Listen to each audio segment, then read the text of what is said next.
नमस्कार। मैं हूं मनीष मिश्रा। स्वागत है आप सबका जागरण न्यू मीडिया के इस लोकप्रिय कार्यक्रम जागरण डायलॉग्स में। इस कार्यक्रम में हम विशेषज्ञों के साथ बात करते हैं आपके फायदे। आज हम चर्चा करेंगे इनकम टैक्स के उन नियमों की जो इस साल 1 अप्रैल से प्रभावी हो गए हैं। क्रिप्टो एसेट्स पर income tax, updated income tax return filing, EPF के ब्याज दर पर टैक्स के नए नियम, कोरोना के इलाज पर टैक्स में राहत आदि कुछ ऐसे ही बदलाव हैं जिन पर आज हम चर्चा करेंगे टैक्स एवं इन्वेस्टमेंट एक्सपर्ट बलवंत जैन जी के साथ। बलवंत जी यह भी बताएंगे कि हमें चालू वित्त वर्ष के लिए टैक्स प्लान कैसे करनी चाहिए। सर, स्वागत है आपका। धन्यवाद। दर्शकों से हम ये कहना चाहेंगे कि अगर आपका भी कोई सवाल है टैक्स से जुड़ा हुआ तो आप कमेंट बॉक्स के जरिए पूछ सकते हैं। बलवंत जी आपका मार्गदर्शन करेंगे। सर, सबसे पहली बात तो ये हम लोग जानना चाहेंगे कि पहली बार घर खरीदने वालों के लिए इनकम टैक्स के नियम में 1 अप्रैल से कुछ बदलाव हुए हैं। हम चाहेंगे कि दर्शकों को आप इस बारे में विस्तार से जानकारी दें।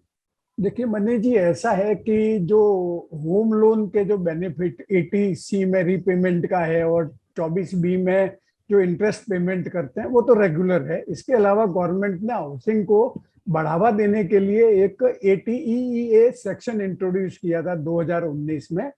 वो जी 2022 31 मार्च को खत्म हो गया।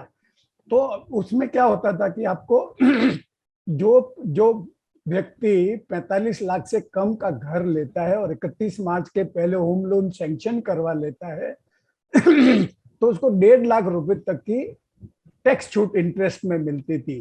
परंतु जी अभी चूंकि अगर आपने होम लोन सैंक्शन 31 मार्च के पहले नहीं करवाया है तो अभी आपको ये इस साल से ये बेनिफिट नहीं है। परंतु जिन लोगों ने होम लोन इस 31 तारीख के पहले सैंक्शन करवाया है और भले डिसबर्समेंट नहीं हुआ है तो वो पूरे टेन्योर के लिए, होम लोन टेन्योर के लिए 1.5 लाख रुपए तक का टैक्स बेनिफिट ले सकते हैं। परंतु अभी 1 अप्रैल के बाद में वो बेनिफिट अवेलेबल नहीं है। जी। एक महत्वपूर्ण बात जो आपने अभी हमारे दर्शकों को बताई है वो हम रिपीट करना चाहेंगे कि सेक्शन 80 का जी बेनिफिट उन लोगों को मिल सकता है इस साल भी, इस वित्त वर्ष में भी, जिनका 31 मार्च 2022 तक लोन सैंक्शन हो चुका है। बराबर है, बराबर है। भले डिसबर्समेंट बाद में हो रहा हो, भले ही घर डिसबर्समेंट बाद में हो रहा हो। घर भी बाद में खरीदा हो तो भी चलेगा। लोन सैंक्शन की तारीख 31 मार्च या उसके पहले की होनी चाहिए। तो ब्याज में एक्स्ट्रा 1.5 लाख रुपए तक की छूट ले सकते हैं अगर उनके मकान की कीमत 45 लाख रुपए तक हो। बराबर बराबर। जी। सर, एक बात और बताएं कि लॉन्ग टर्म कैपिटल गेन्स के सरचार्ज में क्या बदलाव हुए हैं 1 अप्रैल से, और इसका क्या असर निवेशकों पर दिखा जा सकता है। देखिए मनीष जी, ऐसा है कि जो 50 लाख से जिन लोगों की इनकम ज्यादा होती है उन पर हम्म। सरचार्ज लगता है। मतलब 50 लाख से 1 लाख, 1 करोड़ पे 10% है, फिर 1 से 2 पे 10%, 2 से 5 करोड़ पे 25% और फिर 37% है। तो जो इक्विटी के लॉन्ग टर्म कैपिटल गेन है, लिस्टेड हम्म। शेयर्स और इक्विटी ओरिएंटेड स्कीम्स का, उस पे जो ये सरचार्ज की सीमा है वो 15% थी। अभी ये बजट में प्रपोज किया है कि सब प्रकार के लॉन्ग टर्म कैपिटल गेन पे 15% से ज्यादा सरचार्ज नहीं लगेगा।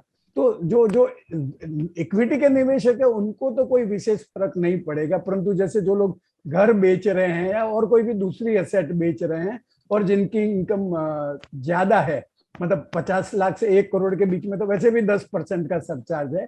तो जिनकी इनकम 2 करोड़ से ज्यादा है उनको सरचार्ज में फायदा हो जाएगा। और जो आम निवेशक है सर उनको। आम निवेशक को तो पहले भी वैसे 15% का ही सरचार्ज का रेट था और अभी भी 15% ही है इक्विटी पे। तो मतलब उनके लिए कोई बदलाव नहीं है, ये जो हायर वाले सेगमेंट में आते हैं इनकम हाई सेगमेंट के नेटवर्थ है, लोगों हाँ बराबर के। है, हाँ। बराबर। हाँ जी, हाँ जी। तो सर, ईटीएफ में टैक्स फ्री योगदान की सीमा जो है वो 1 अप्रैल से प्रभावी हो गई। तो हमारे दर्शक ये जानना चाहते हैं कि इसमें क्या बदलाव हुए हैं, उसका क्या असर उनके ऊपर होगा। हम चाहेंगे कि आप एक बार विस्तार से जानकारी दें इस बारे में। देखिए मनीष जी, आप जो अमेंडमेंट बता रहे हैं वो 1 अप्रैल 2021 से शुरू हो गया है। उसके जी तहत अगर आपका खुद का वॉलंट का जो ईपीएफ का कंट्रीब्यूशन है, भले वो मैंडेटरी है या वॉलंटरी कंट्रीब्यूशन है, वो एक साल में अगर 2.5 लाख से ज्यादा होता है तो जो 2.5 लाख से ज्यादा वाले एक्सेस कंट्रीब्यूशन पे जो आपको जो ब्याज मिलता है, अभी तक वो पूरा पूरा ब्याज टैक्स फ्री हुआ करता था। अभी वो 2.5 लाख के ऊपर जो आपका कंट्रीब्यूशन है, उस पर हर साल जो ब्याज आएगा वो आपकी टैक्सेबल इनकम में जोड़ा जाएगा। तो इफेक्टिवली जो पिछले साल कंट्रीब्यूट किया है अपने ईपीएफ अकाउंट में और जिसका ब्याज इस साल उनको क्रेडिट होगा, तो उनको जी उनको टैक्स भरना पड़ेगा उस इनकम पे। तो मैं एक सुझाव देना चाहूंगा मनीष जी, क्योंकि ये ब्याज है, आपके पास दो ऑप्शन है कि आप या तो उसको एक्रूअल बेसिस पे ईयर आफ्टर ईयर टैक्स के लिए ऑफर करें, या जब मिलता है तब आप रिसिट बेसिस पे कर सकते हैं। परंतु जो अगर आप ये ऑप्ट करें कि नहीं मैं तो जब पैसा आएगा तभी टैक्स भरूंगा, तो ब्याज की अमाउंट बहुत ज्यादा हो जाएगी और आपका जो टैक्स स्लैब एप्लीकेबल स्लैब है वो ज्यादा हो जाएगा। तो आप जो जिस साल का ब्याज है उस साल ही टैक्स के लिए ऑफर करें। जी, ये आपने अच्छी जानकारी दी हमारे दर्शकों को। अब सर बात करते हैं कि एनपीएस में निवेश करने वाले जो राज्य सरकार के कर्मचारी हैं, उनको 1 अप्रैल से शायद इनकम टैक्स में कुछ सुविधा दी गई है, तो उसके बारे में आप जरा इलेबोरेट करें। देखिए मनीष जी, जो एम्प्लॉयर का कंट्रीब्यूशन होता है वो 10%, बाकी लोगों के लिए 10% तक उसकी सैलरी का वो क्लेम कर सकते हैं एटीसीसीबी 2 में। सेंट्रल गवर्नमेंट एम्प्लॉय के लिए यह जो परसेंटेज है वो 14% था। अभी यह जो 14% का बेनिफिट है वो जो स्टेट गवर्नमेंट के एम्प्लॉय है उनके लिए भी कर दिया है। मतलब जो सेंट्रल गवर्नमेंट और स्टेट गवर्नमेंट 14% तक कंट्रीब्यूट करती है, तो 14% तक वो डिडक्शन क्लेम कर सकते हैं। परंतु मुझे समझ में नहीं आता है कि बाकी जो टैक्स पेयर है उन लोगों ने क्या गुनाह किया है। मतलब सेंट्रल गवर्नमेंट और स्टेट गवर्नमेंट के बेटे कमाऊ है उनके लिए, और बाकी क्या बोलते हैं, बाकी टैक्स पेयर क्या बोलते हैं, सौतेली संतान है, इसके लिए उनको बेनिफिट नहीं दे रहे हैं। मतलब बेनिफिट देना है तो सब लोगों को दीजिए ना। तो जो, और चूंकि इंडिया में सोशल सिक्योरिटी का सिस्टम नहीं है, तो यह एकदम बढ़िया प्रोडक्ट है आपका रिटायरमेंट के लिए, पैसा इकट्ठा करने के लिए। तो आप मोटिवेट करिए बाकी टैक्स पेयर को भी ज्यादा कंट्रीब्यूट करें। मतलब वो अपने एम्प्लॉयर को बोले मुझे मेरा 14% तक आप कंट्रीब्यूट करिए, जिससे उनको भी टैक्स बेनिफिट मिल जाए। जी अच्छा सर, जो अपडेटेड इनकम टैक्स रिटर्न भरने को लेकर सुविधा दी गई है वो क्या है? देखिए मनीष जी, पहले क्या हुआ करता था कि आपको टैक्स का रिटर्न भरने के लिए और उसको रिवाइज करने के लिए एक जमाने में तो 3 साल मिलते थे, 2 साल मिलते थे। अभी यह टाइम हो गया है आप 1 अप्रैल के बाद रिटर्न भरना शुरू कर सकते हैं, और उसको रिवाइज करना है तो भी 31 दिसंबर तक कर सकते हैं। उसके बाद में आपके पास कोई ऑप्शन नहीं है। जब से गवर्नमेंट ने ये एनुअल इंफॉर्मेशन सिस्टम स्टेटमेंट शुरू किया है, तो उससे क्या होता है कि कोई टैक्स पेयर जानबूझ के या अनजाने में कोई अगर इनकम नहीं बताया और उसको ध्यान में आ जाती है, तो उसके पास कोई चारा नहीं होता था अपना इनकम टैक्स का रिटर्न रिवाइज करने का। तो गवर्नमेंट ने रिटर्न रिवाइज करने की डेट एक्सटेंड नहीं की है, तो टैक्स के लिए, टैक्स पेयर के लिए एक ऑप्शन दे दिया है कि आप एक अपडेटेड रिटर्न फाइल करें। वो आपका जो 31 मार्च 2021 का रिटर्न है वो उस आप 31 मार्च 2022 तक फाइल कर सकते थे, या अपडेटेड रिटर्न जो है वो आप उसके बाद के 2 साल तक फाइल कर पाएंगे। परंतु ऐसा है कि गवर्नमेंट कोई भी फैसिलिटी फ्री में नहीं देती है। तो जी यह जो अपडेटेड रिटर्न है वो फाइल करने के लिए आपको 24 महीने का समय है। 12 महीने के भीतर भीतर असेसमेंट ईयर खत्म होने के बाद में 1 साल के अंदर अंदर फाइल करते हैं तो आपको टैक्स और इंटरेस्ट तो भरना ही भरना है, उसमें कोई छूट नहीं है। उसके अलावा 25% एडिशनल टैक्स भरना पड़ेगा, और अगर आप 1 साल के बाद फाइल करते हैं तो आपको 50% एडिशनल टैक्स भरना पड़ेगा। तो ये आपके पास एक प्रकार से सुविधा है कि आपके सिर के ऊपर तलवार नहीं लटकती रहे, और आपको ध्यान में आया कि मैंने ये इनकम डिक्लेयर नहीं की है, डिक्लेयर कर दो और चैन की नींद सो। बाकी आप ये देख लीजिए कि आपको 25% और 50% एक्स्ट्रा भरना पड़ेगा, और हर एक व्यक्ति इसको अवेल भी नहीं कर सकता मनीष जी। जैसे आपके यहाँ सर्वे वगैरह हो गया है, आपके यहाँ कोई रेड वगैरह हो गई और आपकी उसकी प्रोसीडिंग वगैरह चल रही है, तो आप कोई भी साल का अपडेटेड रिटर्न फाइल नहीं कर सकते, और या अपडेटेड रिटर्न सिर्फ एक बार ही फाइल कर सकते हैं, उसमें फिर गलती हो गया तो नहीं कर सकते, और सिर्फ एडिशनल इनकम बताने के लिए कर सकते हैं। आप समझे, मैंने कोई लॉस क्लेम नहीं किया है और क्लेम कर दूं तो वो फैसिलिटी नहीं है। मतलब गवर्नमेंट के लिए क्या है, दोनों हाथ में लड्डू है। अपडेटेड इनकम के लिए तो हम उसको रिवाइज कर सकते हैं, हाँ अदरवाइज उसमें और कोई चेंज नहीं किया जा सकता। हाँ, अपडेटेड रिटर्न फाइल कर सकते हैं आप 2 साल के भीतर भीतर।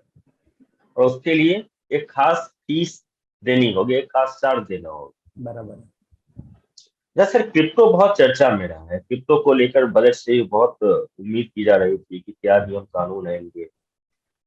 बाद में ये हुआ कि इस पे एसेट्स की तरह क्रिप्टो एसेट्स पर जो है टैक्स लगाया जाएगा, और 1 अप्रैल से ये भी प्रभावी हो गया। तो हमारे बहुत सारे दर्शक ऐसे भी हैं जो क्रिप्टो में इन्वेस्ट करते हैं, तो क्रिप्टो पर जो टैक्सेशन है उसके बारे में आप विस्तार से जानकारी दें ताकि पूरी तस्वीर जो है वो क्लियर हो जाए। देखिए मनीष जी, ऐसा है, क्रिप्टो मतलब जो डिजिटल असेट है उसमें क्रिप्टो करेंसी एक क्लास हो गया। तो उसमें भले आप ट्रेडिंग करते हैं या एज एन इन्वेस्टर रखे हैं, आपको फ्लैट 30% टैक्स देना पड़ेगा, भले वो शॉर्ट टर्म हो लॉन्ग टर्म हो, कोई डिफरेंशिएशन नहीं है। तो एक तो ये 30% टैक्स लगेगा, गवर्नमेंट नहीं चाहती, एनकरेज नहीं करना चाहती है। इसके जी, अलावा इसके ऊपर आपको टीडीएस भी काटना पड़ेगा, जो हर ट्रांजेक्शन है उसके ऊपर टीडीएस लगेगा। एक ये एक टीडीएस कौन काटेगा? जो इनकम जो जिसको हो रहा है, जो मतलब जिसके जरिए हो रहा है। परचेज कर रहा है वो काटेगा ना, सेलर है उसको, और वो से- ट्रांजेक्शन पे टीडीएस काटना है। मतलब आपको प्रॉफिट हो रहा है लॉस हो रहा है उससे कोई मतलब नहीं है, हर ट्रांजेक्शन पे। और गवर्नमेंट यह कहती है कि हम लोग ये ट्रैकिंग रखना चाहते हैं कि जो डिजिटल असेट के ट्रांजेक्शन होते हैं। और एक और जो अमेंडमेंट आया है कि अगर आपको एक सेट ऑफ डिजिटल असेट में लॉस हो रहा है तो वो दूसरे सेट ऑफ डिजिटल असेट के सामने भी एडजस्ट नहीं कर सकते, और इसको कैरी फॉरवर्ड भी नहीं कर सकते। मतलब प्रॉफिट होता है तो आप टैक्स भरो, लॉस होता है तो आपका loss is gone for ever, आप उसको न तो कैरी फॉरवर्ड कर सकते हो और न कोई दूसरी असेट क्लास के सामने एडजस्ट कर सकते हैं। जी सर, अब तो ये बात हो गई कि हम लोगों ने 1 अप्रैल से जो भी इनकम टैक्स में चेंजेस हुए हैं उसके बारे में चर्चा कर भी लोगों को बताया, आपके दर्शकों को जानकारी दी। अब बात करते हैं सर 2022-23 के इनकम टैक्स प्लानिंग को लेकर। लोग ज्यादातर लोग ऐसे हैं जो लास्ट में, मतलब दिसंबर जनवरी फरवरी मार्च, ये उनका प्लानिंग का महीना होता है। आप वैसे लोगों को क्या सलाह देंगे टैक्स प्लानिंग को लेकर? देखिए, वो जो जो बाद में करते हैं वो जल्दी का काम हो गया, और बड़े बूढ़े कहते आए हैं कि जल्दी का काम शैतान का। तो आपको टैक्स की प्लानिंग है वो जल्दी साल के शुरुआत में ही कर देनी चाहिए। मतलब आपके साल के शुरुआत में आपको मालूम है कि आपको जो एटीसी की क्या क्या एलिजिबल आइटम है, बच्चों के स्कूल फीस कितनी लगेगी, आपका पीएफ कितना कटेगा, आपका लाइफ इंश्योरेंस कितना भरेंगे, उसके बाद जितना पैसा 1.5 लाख के बाहर जो बचता है वो आप अगर ईएलएसएस में इन्वेस्ट करना चाहते हैं तो 12 से भाग करके एसआईपी शुरू कर दीजिए। और मनीष जी, क्या होता है कि जब लास्ट मोमेंट पे करते हैं तो जैसे ईएलएसएस जैसी प्रोडक्ट है ना, वो लमसम इन्वेस्टमेंट के लिए नहीं है। और बहुधा केसेज में यह देखा गया है कि लोग लाइफ इंश्योरेंस पॉलिसी ले लेते हैं कि चलो टैक्स बच जाएगा, और वो सबसे बड़ी गलती करते हैं। मतलब जो लाइफ इंश्योरेंस पॉलिसी तो सिर्फ आपको आपका लाइफ रिस्क कवर करने के लिए होनी चाहिए, टैक्स बेनिफिट मिलता है वो तो एक तरह से बोनस हो गया। मतलब टैक्स बचाने जी के लिए कभी भी आपको लाइफ इंश्योरेंस का प्रोडक्ट नहीं खरीदना चाहिए। जी, आपने बड़ी अच्छी बात की, एचटीसी की तमाम चीजों की भी आपने चर्चा की। तो सर हमने देखा है कि बच्चों के स्कूल की ट्यूशन फीस, ईपीएफ हो गया, लाइफ इंश्योरेंस होता ही है लोगों के पास, टर्म इंश्योरेंस लेते हैं या एंडोमेंट जो भी उनकी इच्छा हो, होम लोन की ईएमआई हो गई। अगर सर इन सबको हम देखें तो एचटीसी का जो कोटा है 1.5 लाख रुपए, वो पूरा हो जाता है। इसके अलावा अब लोगों के पास क्या ऑप्शन बचता है, और उसमें इन्वेस्टमेंट की शुरुआत कब से करनी चाहिए? देखिए मनीष जी, ऐसा है कि एटीसी जो है वो ओवर क्राउडेड हो गया है, ओवर जी द पीयर है ना, उसमें बहुत सारी आइटम आ गई है।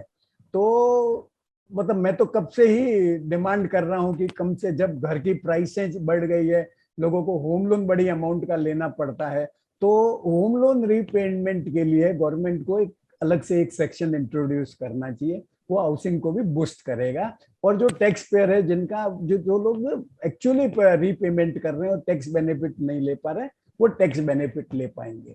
जहां तक जी। प्रश्न है कि आपको इस एटीसी के दायरे के अलावा क्या, एटीसी के दायरे में एक आपका एनपीएस का जो कंट्रीब्यूशन करते हैं वो भी एटीई एटीसीसी में आता है। मतलब एटीसीसी के हिसाब से एटीसी, एटीसी ट्रिपल सी और एटीसीसी डी वन की जो ओवरऑल लिमिट है वो 1.5 लाख रुपया है। तो इस अगर आपका 1.5 लाख रुपया एग्जॉस्ट हो गया है, तो आप एटीसीसीडी 1B सेक्शन है एनपीएस के लिए, उसमें आपको 50,000 का एक एक्सक्लूसिव डिडक्शन मिलता है। मतलब आप 50,000 रुपया एनपीएस में डालोगे तो आपको 1.5 लाख के ऊपर 50,000 का एक और डिडक्शन मिलेगा। तो जो जो लोग एटीसी की, जिनकी एग्जॉस्ट हो जाती है लिमिट, वो एनपीएस में 50,000 रुपया डाल के ये एक एक्स्ट्रा बेनिफिट ले सकते हैं। अब चूंकि एनपीएस इक्विटी प्रोडक्ट है, मतलब आपका 50% तक इक्विटी रहता है और दूसरा डेट और कॉर्पोरेट बॉन्ड्स वगैरह रहते हैं, तो मेरा तो सुझाव रहेगा, क्योंकि इक्विटी कंपोनेंट है, इक्विटी वोलेटाइल रहता है, तो आप जो उसका निवेश है वो लास्ट मोमेंट तक वेट नहीं करें, और उसको भी एसआईपी की तरह 12 महीने में 12 से भाग कर दें, तो हर महीने का 4-4 हजार रुपये आप निवेश कर दें, तो आपका जो इक्विटी की जो वॉलिटिलिटी है वो इवन आउट हो जाती है। तो सर, कोविड के इलाज को लेकर सरकार ने इनकम टैक्स के नियमों में कुछ छूट दी थी। क्या आप कहीं से कर्ज लेकर इलाज कराते हैं, या किसी की मृत्यु के बाद अगर जब कुछ पैसे आपको मिलते हैं तो वो भी टैक्स फ्री होता है, तो इसके बारे में जरा डिटेल बताएंगे? देखिए मनीष जी, वो पैसे उधार लेके इलाज करवाते हैं जैसा कोई प्रोविजन नहीं है, परंतु एक एटी डीडीबी सेक्शन है जिसके तहत अगर आपके कोई डिपेंडेंट है और उसके केयर के लिए आपने कोई इंश्योरेंस पॉलिसी खरीदी है, तो उसका प्रीमियम आपको डिडक्शन मिलता है। तो अभी ऐसा है कि इनकम टैक्स एक्ट में अमेंडमेंट आ गया है कि अगर उसकी डेथ हो जाती है, और अगर डेथ होने पे अगर पैसा मिल जाता है आपको, तो चूंकि आपका जो पर्पज है वो सर्व नहीं होता है, तो वो इनकम टैक्सेबल गिनी जाएगी। मतलब पर ये जो प्रोविजन है वो बहुत कम लोगों के लिए एप्लीकेबल है, बहुत ज्यादा लोगों के लिए एप्लीकेबल नहीं है। अच्छा सर, एक बात और जानना चाहेंगे कि एक तो टैक्स प्लानिंग की हम बात करते हैं तो हमारी नजर में आता है लाइफ इंश्योरेंस, पीएफ, पीपीएफ, तमाम तरह के ईएलएसएस, ये सारी चीजें आती हैं और हम उसमें इन्वेस्ट करना शुरू कर देते हैं।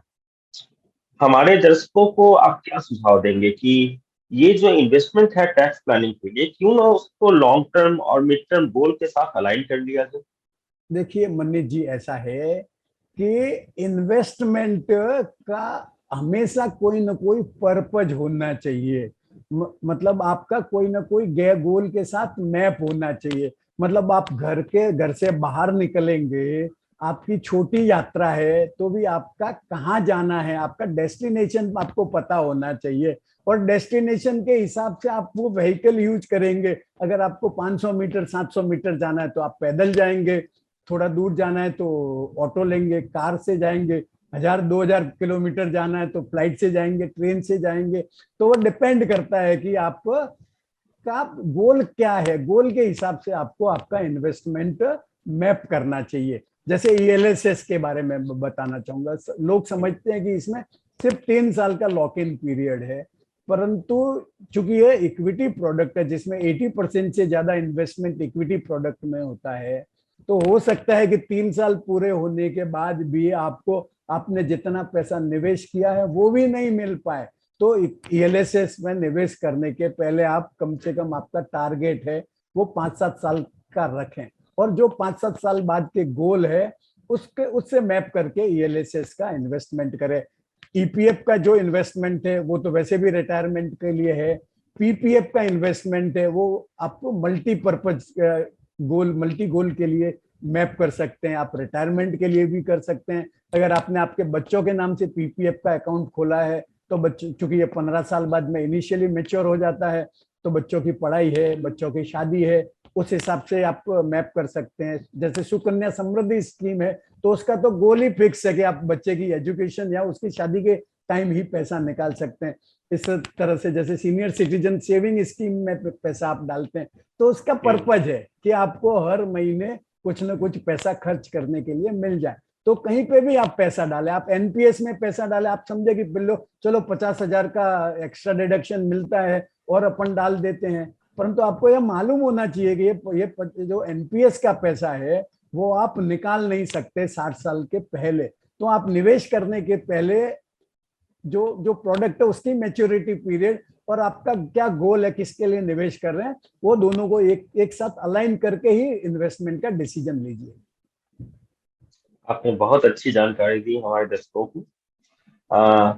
दर्शकों को हम बताना चाहेंगे कि बलवंत जी ने आपको बहुत विस्तार से बताया कि 1 अप्रैल से इनकम टैक्स के नियमों में कौन कौन से बदलाव प्रभावित हुए हैं और उनका आपके ऊपर क्या असर होगा।